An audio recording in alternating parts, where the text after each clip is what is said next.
very busy doing everything. It's a good question. How was it growing up in the city in the 60s? Well, you know, growing up in the 50s and 60s in Harlem, for me was very, very exciting. Because 1950 marked the half century of in the world. And so at the Savoy Ballroom, we had Tootie Williams, Buddy Johnson. We had the great bands that were, battling against each other. And it opened up the half century. And I was a little boy, opened up tabs during that time, getting tips. And it was a New Year's Eve, celebration. And then later on in 1954, 4 years later, I played for Oka Rucker. I met Oka Rucker in 1952. But that was just to try out for Rucker. I thought Rucker was an organization. I thought Rucker was a church. I thought Rucker was a foundation. I thought Rucker was the name of the team. But I found out that the name of the team was St. Philip. Yeah, they call it St. Philip. It's St. Philip's Community Center on 133rd Street. And that was the entrance to the community center. And then around the corner on 134th Street was the church. One of the oldest churches in Harlem. And so I felt very, very proud. But what happened was that I was part of a street gang. And I got arrested, taken to the 32nd precinct. And then Rucker and Ms. Younger, who wound up being my godmother, Lorraine Younger, came to the precinct to get me out. But of course they wouldn't release me until my mother came. But that changed my life because I found out that Lorraine Younger had told Rucker to put me on a basketball team, keep me out of trouble. Okay? And I used to ride the bench. I used to come off the bench, score 2 points, 4 points. I would always score. But what was very intriguing during that time was I was able to see great players, legendary players, players from the City College championship team that earned 2 national championships. They won the NCAA and they won the NIT. They won the NIT first and they backed up and went out in the Midwest and won the NCAA team. And City College, the only team in history to win 2 national championships. I had a chance to see those same players play in the Rucker tournament. And I'm talking about Floyd Lane, I'm talking about Ed Warner, I'm talking about Sherman White. I mean, these guys are some of the giants that played during that time. And I was really, really enthused about it. And Rucker was telling me how Ed Warner played for Clinton in high school before he went to City College. And how Floyd Lane went to Clinton, but he transferred to Benjamin Franklin. And of course they met in the garden. And Benjamin Franklin beat Clinton. But there was a player that is considered one of the greatest players that ever played basketball. His name is Rabbit Walthour. Yes. His name was Rabbit Walthour. Isaac Walthour. Yeah, sometimes they call him Ike. Hey, Ike, but I mean, this guy was a colorful character. He used to talk while he was playing. To my trash talk, he used to say, in your face. In your face. Yes, and then he'd come back and they have the basketball nets. And the basketball nets make the sound. And he'll say, there's nothing, baby, you're going to hear but the string music. Swish. I mean, it was that confident. And then there was a game that I saw where he was dribbling around and it was nighttime. The Rucker tournament. And Rucker used to referee and keep score on, his wrist and the clock on his watch.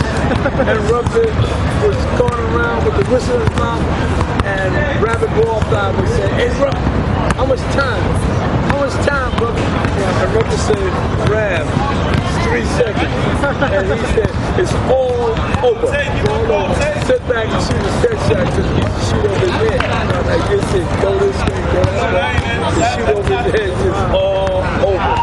Well, let me ask another question. Now, that was a great experience. I can tell that, growing up in Harlem was one of the best things for you. It shaped you to be the man who you are today. Now you can get back and, this thing. Before I get to there, I want to ask you a question about Benedict College. Okay, but before we get to Benedict College, that same team, Warner's 5, where you had Herman Taylor, you had Rabbit Wallflower, you had Jim Brady, you had a fellow named Shots, okay, you had Archie, and you also had a fellow named Manny Kennedy. Yeah, you had a lot of guys, these are older guys that played against the young guys.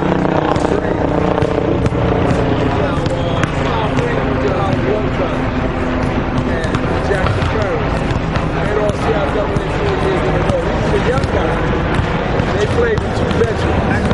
Buddy Thompson and Buster Johnson. Okay. That was a match. I mean, there was other guys on that team. And Brooklyn had a great team. But anyway, I'll tell you about that. They were in the Bronx. Because Floyd Lane was on the Bronx team. Okay. So anyway, I'll tell you more about that.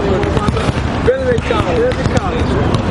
Well, I transferred from Wiley College in Austin, Texas. I transferred because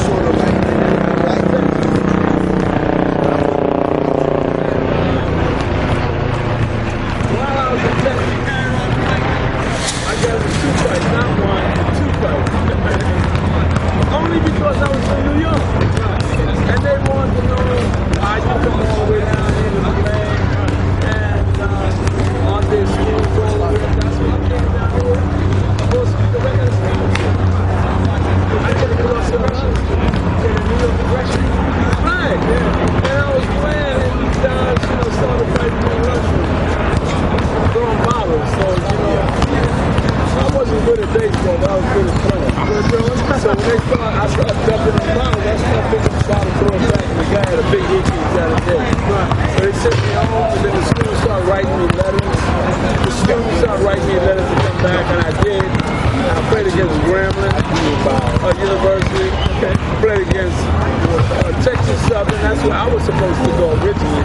But the coach at Texas Southern had died. I was supposed to go there to follow Bill Clark and Gerald Hawkins, guys from New York. And not only that, Jackson State and Southern University in Louisiana was also in it. Fairview was also in it. I mean, it was loaded. I was playing for small teams, Raleigh College. So I left to Benedict College. When I got to Benedict, I couldn't play because the transfer stuff. And the people in very warm in Columbia, South Carolina. Very warm and very appreciative of talented ball players. And I felt it home. I felt it home right. So I went down there with Artie Burke. Artie Burke was one of the leading scorers in New York City. And I went there with Ernie Lawrence. He came from Longburg Institute in North Carolina with Jimmy Walker. Yeah. So I was in good company. And then this guy named Nolan Brackett. He was with. And I met guys from Detroit. Bob Sorrell and Billy Rose. So I was there when it came from. There was guys from New York. Yeah, Tim Shine, who later on became the captain of our team, and Freddie Durr, two guys from New York. And then the captain, my freshman year, was Howard Johnson. And Howard Johnson from GW. Yeah, GW High School, George Washington. He scored 33 points in the guards. It's a good company. And one of the stars that left there, I knew well. We used to play against each other in Wall Son. He made All-American, drafted by the Knicks. And he went into the Eastern League and then got drafted in the ABA. And he went to the Kentucky Colonels. And so when it was time for me to shine, I asked the coach to take a manager with us that would call the NCAA. He would call United Press International. He would call Associated Press. He told all the radio stations and all of the television stations to let them know about our story. That's what he did. And during the mid-year, we were averaging 114 points per game. And then when Sports Illustrated came to interview us, we were averaging 104 points a game. So they wrote it up. It was December 1963. And they wrote us up as the leading scorers in the nation. And we wind up becoming national scoring champions at Benedict College. So I was very, very proud of that because we outscored UCLA, we outscored, Duke, we outscored North Carolina, we outscored Notre Dame, we outscored Grambling, we outscored Florida A&M, we outscored every school in the nation, Wisconsin, everybody. And I was very, very proud of that. Then the following year, I was in a race as one of the leading scorers in the nation, individually. And I became the second leading scorer in the nation. However, the first leading scorer, they stopped turning in their statistics. He only turned in 742 points, and I had 900. I had 904 points. Yeah, and they said, oh, well, he had the best average, but I had over 200 more points than he had. Right, that was not reported. Right, but I played 25 games, played 18 games, but I didn't say anything. Converse Magazine, All-American, the United Press International, didn't go to the All-American All-American. Then, while I was playing Southern Textile Tournament in Greenville, South Carolina, because during that time, in the 60s, black teams could play against white teams, against the ACC, no black players. The SEC, no black players. No black players in any part of the South. But I was invited because I was one of the leading scorers in the nation to play in South Carolina, Southern Texas. And I was the first black athlete to make the All-Star team, along with Billy Cunningham. Okay? Yeah. And I really was proud of that. But then after that, the Harlem Globetrotters came up to see me. And Abe Sabatini wrote me a letter, wanted me to come up. But during the game, I did a lot of no-look classes behind my back, between the legs. But that was just part of my game. Yeah, but they said, how can this guy be leading coordination and doing all that? So after Abe Sabatini wrote me a letter to come out to the Globetrotters, I received a telegram from the Cincinnati Royals letting me know I was 18th pick in the NBA, the National Basketball Association. That's where I went. I went out there, because, if you're going to be the best, you got to play against the best. Ultra Rucker being a big there. Yeah, now that, you were in trouble for a little bit, got yourself together, and you owe a lot of it to Ultra Rucker. How was your experience, or how did you feel when you heard that in the past? What were the feelings of it? Well, I was very upset when I heard it passed. What happened was that Freddie Crawford, who got drafted by the New York Knicks, called me up. Freddie and I played for Rucker our senior year in high school. And we were always in touch with each other whenever I used to come home. And he called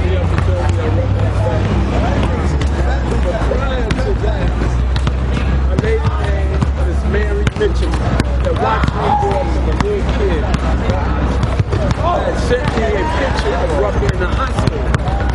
So Rucker was receiving the P. Valentine. Okay, that's the beer company back in the day. The P. Valentine Award for community service. While he was in the hospital. And I had no idea he was sick. Then my brother, James McCullough, called me up, getting on my case. How come you ain't go see Rucker when you was on?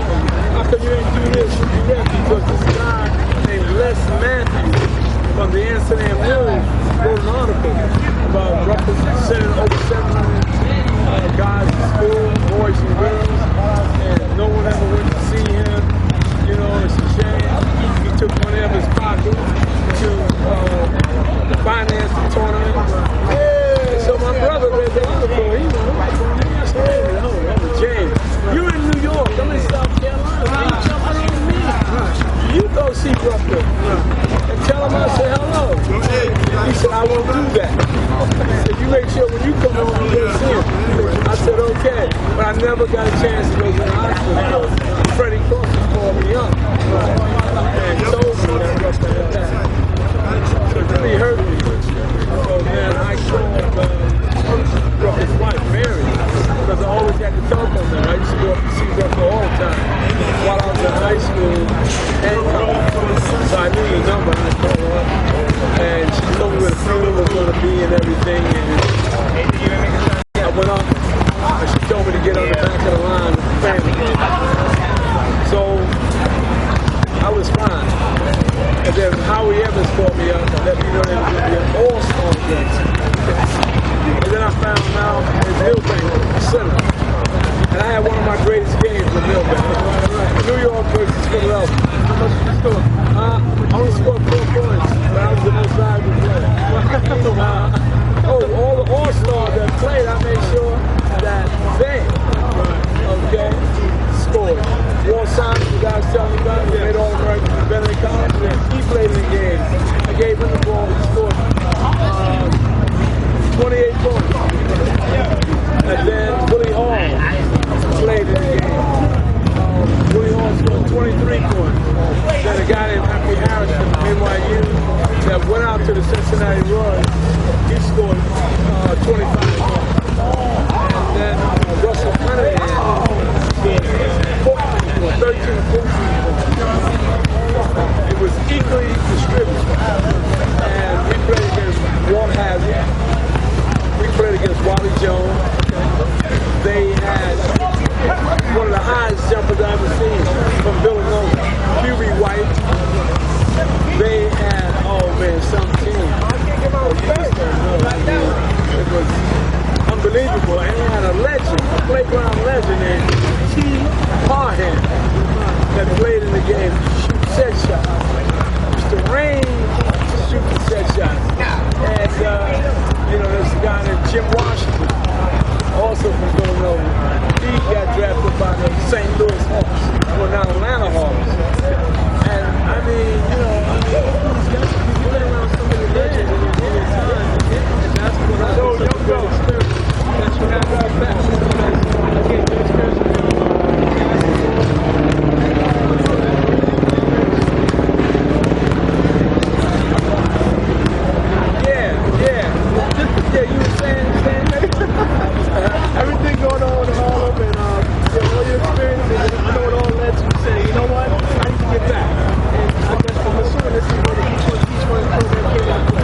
give something back to the young people in the community. And that's, you know what? And as a young man, not only seeing the generations of the team, because you know I'm generation young. One thing I could appreciate because you weren't selfish about it. You said, you know what? Besides me trying to pursue my career, because you could have went to another team if you wanted to, but you decided to come back to Harlem to give back because you felt as though, you know what? As hope come out me out,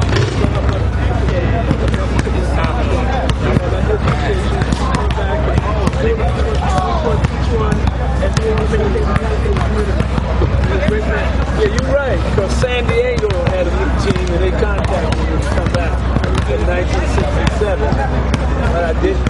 I went to the East Professional League. I made the All-Star team there, but I stayed here. And you're right, I could have gone to another team if you wanted to, right? But I didn't. I didn't go back to chase my dream. You know, the Rucker-Pro became my dream. And I had guys like Tiny Archibald, P.B. Kirkland, and then Joe Hammond. And then after that, Dr. J came. So going out town, the game is on the ground. When Dr. J came, the game is in the air. The game is in the air. Alley-oops, everything, dunks, everything. The whole game changed. But excuse me. one of the things that I just want to say is that the guys that came after started their own program. Because Tiny Archibald had the Tiny Archibald tour. And P.B. Kirkland had the school of skills. And he still has it up at Louisiana State Level. So these guys gave